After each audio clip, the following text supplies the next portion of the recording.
ভাই আজকে তোমাদেরকে আমি একটা নতুন জিনিস বুঝাবো। যে দেখো, অল আইস অন রাফা যে কটা ইন্ডিয়ান বলিউড যে কটা হিরো হিরোইনরা পোস্ট করেছিল মনে আছে?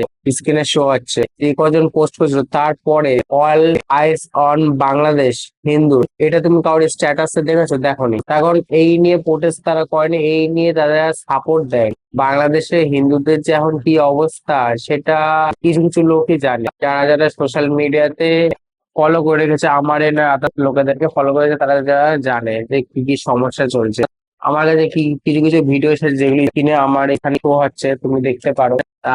এর স্বাধীন করেছে কোন কারণে? বিজনেস অপরচুনিটি, কোটা সিস্টেম এইসব বন্ধ হওয়ার জন্য। বিজনেস অপরচুনিটি বাড়বে, কোটা সিস্টেম বন্ধ হবে, এইসবের জন্য তুমি দেশ স্বাধীন করেছো। আর ওপেনলি কথা বলা, চায়ের দোকানে বসে একটা পলিটিক্সিয়ান এবং একটা পলিটিক্স, ডেমোক্রেসি, তুমি তো ডেমোক্রেসি চেয়েছিলে না? তা তার মধ্যে দিয়ে তোমরা কি করে হিন্দুদের উপর এরকম অত্যাচার চালাও? তারা তোমাদের দেশে মাইনরিটি হিসাবে রয়েছে, মিনিমাম 1 কোটি মানুষ রয়েছে হয়তো। 1 কোটি মানুষ যখন তোমাদের দেশে মাইনরিটি হিসাবে রয়েছে, তখন তুমি কেন এইসব করছো? যে তোমাদের দেশে শান্তিপূর্ণ একটা জীবন কাটাতে চায়, তাদের বেশি কিছু চাওয়া পাওয়ার নেই। আর অ্যাটেন্ডেন্স তোমরা মাথায় রাখো যে তোমাদের মধ্যে এই জিনিসটা, হিংসা, একটা কমিউনিটির প্রতি একটা হিংসা কেন আসবে? তারা তোমাদের দেশের সবচেয়ে নিম্নতম মাইনরিটি। 1 কোটি মানে কিন্তু একটা বড় বাংলাদেশের মতো জায়গায় 1 কোটি মাইনরিটি মানে কিন্তু অনেক ছোট, অনেক ছোট, এটা মাথায় রাখো।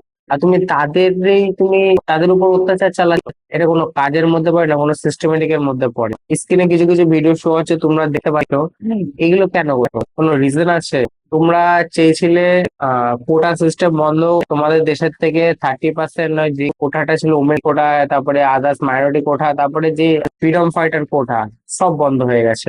তারপরেও তোমরা চেয়েছিলে যে দেশ স্বাধীন হবে, আমরা মন খুলে কথাবার্তা বলতে পারি না, এই সরকার থাকাকালীন। ঠিক আছে, সরকারও চেঞ্জ হয়ে গেল, তোমাদের কথা একটা জিনিস বলে যাচ্ছি তোমাদেরকে যে আমি কেউ হই না তোমাদের দেশের আন্তরিক মামলে মে বলা। পার্টি পলিটিক্স সেটা তোমাদের রাজনৈতিক বিষয়, সেই রাজনৈতিক বিষয়টা টোটালি তোমাদের ইন্টারনাল মামলা, যেটা আমাদের ইন্ডিয়া থেকেও সেম কথা বলেছে। বা একটা জিনিস বলবো, যে যে মাইনরিটি আছে না, সেই মাইনরিটিতে তোমাদের তো কোনো ক্ষতি করেনি না, তোমরা তাদের উপর তোমাদের এত রাগ কেন? আমি জানি এখানে সবাই খারাপ না, ম্যাক্সিমাম লোক ভালো আছে, কিনে এই ছবিগুলো আসছে, হ্যাঁ তো এরা অনেক ভালো লোক, যে এখন ভালো কাজ করছে।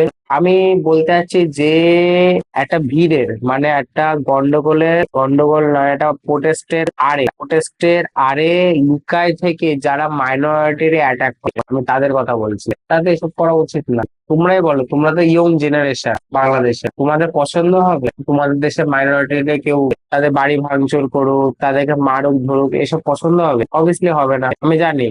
তোমাদের ঘিরে মানে তোমাদের যে ভিড় বলো নয়, প্রোটেস্ট বলো না, আন্দোলন বলো, তার মাঝখানে সেই আরে কিছু কিছু লোক নিজের যে মনের যে রাগ, এই রাগটাই মিটাচ্ছে মাইনরিটি তোমাদের থ্রুতে। আর এটা টোটালি তোমাদের যে ইয়ং জেনারেশন আছে, যারা স্টুডেন্ট ইউনিয়ন, তাদের অন্তত এটা সোশ্যাল মিডিয়াতে গিয়ে বলা উচিত। এই যারা আমাদের মধ্যে থেকে মাইনরিটির অ্যাটাক করে, এটা আমরা সমর্থন করি না। এটা করা উচিত অবভিয়াসলি, বিকজ দেখো লাস্ট পর্যন্ত সেটা তোমাদের দেশেরই মানুষ। আর তোমরা যদি তোমাদের দেশের ভাইরে যদি সাপোর্ট না করো, ভাইয়ের যদি পাশে না দাঁড়াও, তাহলে কার পাশে দাঁড়াবে? এখন আমাদের একটা জিনিসই মাথায় রাখতে হবে, নামাক হারাম করা যাবে না, যা করতে হবে ভালোভাবে করতে হবে। এমন একটা কাজ করে দেখাতে হবে যে সবাইরে বোঝানো যায় যে এরা যাই করুক না কেন, স্টুডেন্টরা অন্তত দেশের মানুষের পাশে ছিল বিপদে। দেশের মানুষের পাশে যদি না থাকি, প্রোটেস্ট করে গেলাম, দেশের পাবলিক দেশের মানুষ সাপোর্টও করলো, ওনাদের বিপদে যদি আমরা পাশে না দাঁড়াই, না মানে তোমরা যদি পাশে না দাঁড়াও, তাহলে কারা দাঁড়াবে? তাই আমি একটাই কথা বলবো, যে তোমরা যাই করো না কেন ইন ফিউচার, তো অন্তত তোমাদের দেশে যে 1 কোটি যে মাইনরিটি আছে, 1 কোটি মাইনরিটি যেটা, অন্তত তার পাশে দাঁড়াও।